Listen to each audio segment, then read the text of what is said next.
6월 24일 오늘 만나 성경 말씀은 사도행전 25장 24절에서 27절입니다. 그때 베스도가 말하였다. 아그리빠 임금님, 그리고 우리와 자리를 같이 하신 여러분이 보시는 대로 이 사람은 예루살렘에서나 여기서나 모든 유대 사람이 그를 이 이상 더 살려두어서는 안 된다고 소리치면서 나에게 청혼한 사람입니다. 그러나 나는 그가 사형을 받을 만한 아무런 일도 하지 않았다고 판단하였습니다. 그런데 그는 스스로 황제께 상소하였으므로 나는 그를 보내기로 작정하였습니다. 나는 그와 관계되어 있는 일을 황제께 써올릴 만한 확실한 자료가 없으므로 여기서 그를 신문해서 내가 써올릴 자료를 얻을까 하는 생각으로 그를 여러분 앞에, 특히 아그리빠 임금님 앞에 끌어다가 세웠습니다. 죄수를 보내면서 그의 죄목도 제시하지 않는다는 것은 이치에 맞지 않는 일이라고 생각합니다. 아멘. 오늘 만나러 만나주시는 하나님을 기대합니다. 가가호 신방하기 전에 대신방 때 부르고 싶은 찬양과 기도 제목을 여쭙곤 하는데요. 손꼽히는 찬양 중 하나가 찬송가 301장 지금까지 지내온 것 주의 크신 은혜라는 곡입니다. 몸도 맘도 연약한 인생임에도 불구하고 지금까지 살아올 수 있었던 것은 날마다 공급해 주시는 새 힘 때문입니다. 미래에 대한 두려움과 불안에도 불구하고 자고 깰 수 있는 것은 자나깨나 항상 살펴주시는 주의 손 때문입니다. 그러므로 사랑 없는 거리라 할지라도, 때론 험한 산길을 헤매는 것 같을지라도 지금까지 지내올 수 있었던 것은 절대 포기하지 않으시고 굳게 잡아주시는 주의 손길 때문이었구나. 한이 없는 주의 사랑 덕분이구나 고백하게 되는데요. 이것이 바로 하나님의 뜻, 섭리라 여겨집니다. 대제사장들과 유대 지도자들로부터 고발을 당한 바울이 황제에게 상소하고 아그리빠 왕과 버니게 앞에 서기까지의 과정을 묵상하면서 섭리라는 단어가 떠올랐는데요. 눈에 보이지는 않지만 세상과 우주 만물을 다스리시는 분이 누구십니까? 바로 하나님입니다. 우리는 보이지 않지만 세상과 우주 만물을 다스리시는 하나님의 뜻을 섭리라 부르는데요. 바울은 억울하게 고발당했을 뿐만 아니라 매복된 사람들에게 중임당할 뻔했습니다. 예루살렘에서 내려온 유대 사람들은 그를 애워싸고 여러 가지 무거운 죄목을 걸어서 그를 고발하기도 했습니다. 그러나 증거를 대지 못할 정도로 바울은 유대 사람의 율법이나 성전, 황제에 대해 아무 죄도 지은 일이 없었는데요.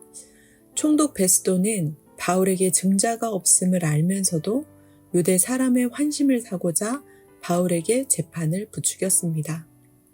바울의 무혐의, 무죄에도 불구하고 자신을 방문한 아그리빠 왕과 누이 베니게에게 바울에 대한 고발과 재판, 그 과정을 상세하게 보고했는데요. 그 이유는 황제께 써올릴 만한 확실한 자료를 얻기 위해 자신보다 권력자인 아그리빠 왕 앞에 바울을 세워 자신의 정당성을 얻으려 했습니다. 친유대적인 아그리빠 왕과 유대 사람의 환심을 사고자 예루살렘 종교 지도자들의 청을 암묵적으로 수용한 것입니다. 바울이 황제의 판결을 원해서 상소했기에 법치주의에 따라 그를 송환할 수밖에 없다는 것은 베스도의 자기 변명으로 여겨지는데요. 거짓으로 허세를 부리며 책임을 전가하는 베스도의 행위에도 불구하고 그 너머에 보이는 손길이 무엇입니까? 사도행전 23장 11절 말씀입니다. 그날 밤에 주님께서 바울 곁에 서서 말씀하셨다. 용기를 내어라. 내가 예루살렘에서 나의 일을 증언한 것과 같이 로마에서도 증언하여야 한다. 사랑하는 성도 여러분, 하나님께서는 바울이 예루살렘에서 예수님의 일을 증언한 것처럼 베스도 앞에서, 아그리빠 왕 앞에서 증언하게 하셨습니다.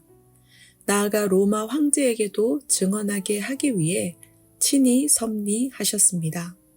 왜냐하면 권력자들의 허세와 무책임에도 불구하고 진정한 재판장 되신 하나님께서는 복음이 증거되기 원하셨기 때문입니다.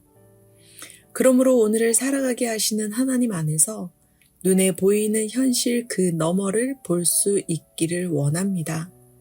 정치적 실리를 추구하는 현실과 책임지지 않는 권력 구조에도 불구하고 친히 보이지 않는 손길이 되어 섭리하시는 하나님을 믿고 의지함으로 하나님의 섭리 안에서 오늘을 살아내는 높은 뜻 사람 되시길 축원합니다.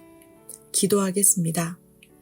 재판장 되신 하나님, 고발과 재판, 위협과 고난 중에도 바울에게 변명할 기회를 주사 복음을 전하게 하신 것이 하나님의 은혜요 섭리임을 고백합니다. 현실 그 너머에서 섭리하시는 하나님의 손길을 보게 하옵소서.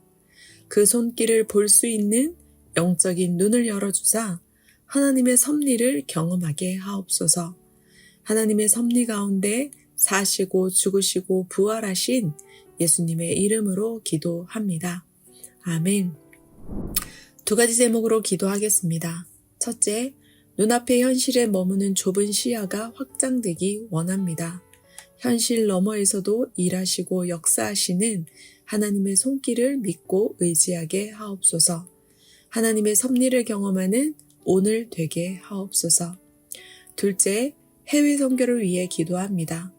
때로는 막막하고 막연한 선교 현장이지만 선교 현장과 현지인들 가운데 섭리하시는 하나님의 손길을 목도하는 선교사님 가정이 되게 하옵소서. 기도하신 후에 개인 기도하겠습니다.